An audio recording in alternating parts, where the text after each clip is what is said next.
বারে বারেই বাচ্চা নষ্ট হয়ে যাচ্ছে, এমন ঘটনা অনেক গর্ভবতী মহিলার ক্ষেত্রে ঘটে যায়। পেটের বাচ্চা বারবার আর নষ্ট হবে না, সেই রকমই একটা কোরআনি পদ্ধতি আজ আপনাদেরকে এই ভিডিওতেই শিখিয়ে দেব ইনশাআল্লাহ। খুবই শক্তিশালী এই আমলটি, এটি আমি রোগীদের উপরে প্রয়োগ করে দেখেছি, 100% ফল পাওয়া যাবে। এজন্যই আমি মনে করি এই তদবিরটি আপনাদেরকে শিখিয়ে দিলে আপনারাও এটি করতে পারবেন, ফলে কোনো ওঝা কবিরাজদের নিকটে দৌড়াতে হবে না। আর এই আমলটি খুবই আসান একটা আমল, সবাই এটি করতে পারবেন। আমলটি করার জন্য কি করতে হবে, কি কি জিনিস লাগবে, স্টেপ টু স্টেপ আপনাদেরকে আমি বলে দিচ্ছি, বুঝিয়ে দিচ্ছি, শিখিয়ে দিচ্ছি। আপনার কাজ হবে ভিডিওটিকে মনোযোগ সহকারে শেষ মুহূর্ত পর্যন্ত দেখতে থাকা। আর আপনি যদি আমার ভিডিও আজ প্রথম দেখছেন, এই চ্যানেলটিতে আজ প্রথম এসেছেন, তাহলে এক্ষুনি চ্যানেলটিকে করে দিন সাবস্ক্রাইব এবং পাশে থাকা বেল আইকনটিকে বাজিয়ে দিন পরবর্তী নতুন ভিডিওর নোটিফিকেশন পাওয়ার জন্য। কেননা আমি সব সময়েই, আপনারা জানেন, এই ধরনেরই নতুন নতুন একটা করে ভিডিও নিয়ে আপনাদের সাথে এসে উপস্থিত হয়ে থাকি। তো চলুন বন্ধুরা, আজকের সেই মূল আমলটার দিকে এগিয়ে যাওয়া যাক। আমি হারুন রশিদ, আপনারা দেখছেন হানাফি কেল্লা মিডিয়া। এই আমলটি করার জন্য 2টা তাবিজ আপনাকে প্রস্তুত করতে হবে, তৈয়ার করতে হবে। একটা তাবিজ ওই গর্ভবতী মহিলাটির হাতের মধ্যে বেঁধে দিতে হবে। 2 নম্বর আর একটা তাবিজ তৈরি করে মহিলাটির পেটের মধ্যে বেঁধে দিতে হবে।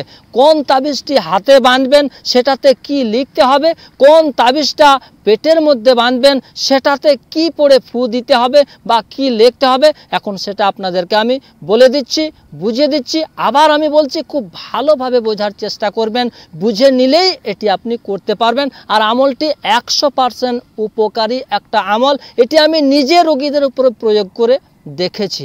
চলুন সেই তাবিজ 2টা কি কি এখন আপনাদেরকে আমি বলে দিচ্ছি।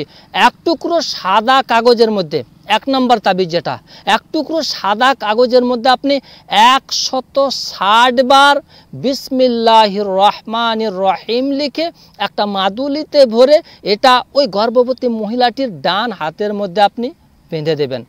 দ্বিতীয় যে তাবিজটি আপনাকে তৈরি করতে হবে, এটার জন্য প্রয়োজন লাল কিংবা নীল কালারের সুতো। 7 পিস সুতো নিয়ে একত্রিত করে ওই গর্ভবতী মহিলাটির কপালের, মাথার এই চুলের গোড়া থেকে তার পায়ের বৃদ্ধ আঙ্গুল পর্যন্ত মাপ করে সুতোটিকে আপনি কাঁচি দিয়ে কেটে নেবেন। যে মাপটা দাঁড়াবে কেটে নেবেন। আবার আমি বলছি, মাপটা হতে হবে ওই গর্ভবতী মহিলাটির চুলের গোড়া থেকে বৃদ্ধ আঙ্গুলি পর্যন্ত মাপ করে আপনি কাঁচি দিয়ে সুতোটাকে কেটে নেবেন। ওই সুতোটির মধ্যে আপনি সূরা নাহালের 127 নম্বর আয়াতটি পাঠ করে আপনি একটা ফু দেবেন। আয়াতটি আপনাদেরকে আমি ডিসপ্লের মধ্যে দিয়ে দিচ্ছি এবং পড়ে শুনিয়েও দিচ্ছি।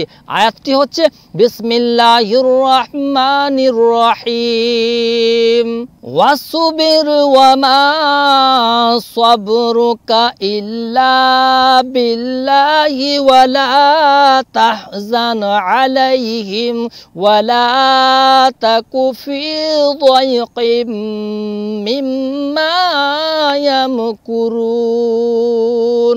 সূরা নাহালের এই 127 নম্বর আয়াতটি আপনি একবার পাঠ করে ওই যে 7 পিস সুতো আপনি গর্ভবতী মহিলাটির চুলের গোড়া থেকে বৃদ্ধ আঙ্গুলি পর্যন্ত মাপ করে রেখেছেন, ওটার মধ্যে একটা ফু দিন আর একটা গিঁট লাগিয়ে দিন।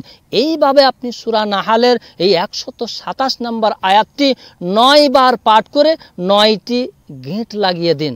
আর গিঁট লাগানোর পরে ওই গর্ভবতী মহিলাটির পেটের মধ্যে এটা বেঁধে দিন। তবে মনে রাখবেন, যখনই পেটে বাচ্চা এসে যাবে তখনই কিন্তু এই তাবিজ 2টাকে তৈরি করে একটা হাতে আর একটা পেটে বেঁধে দিবেন।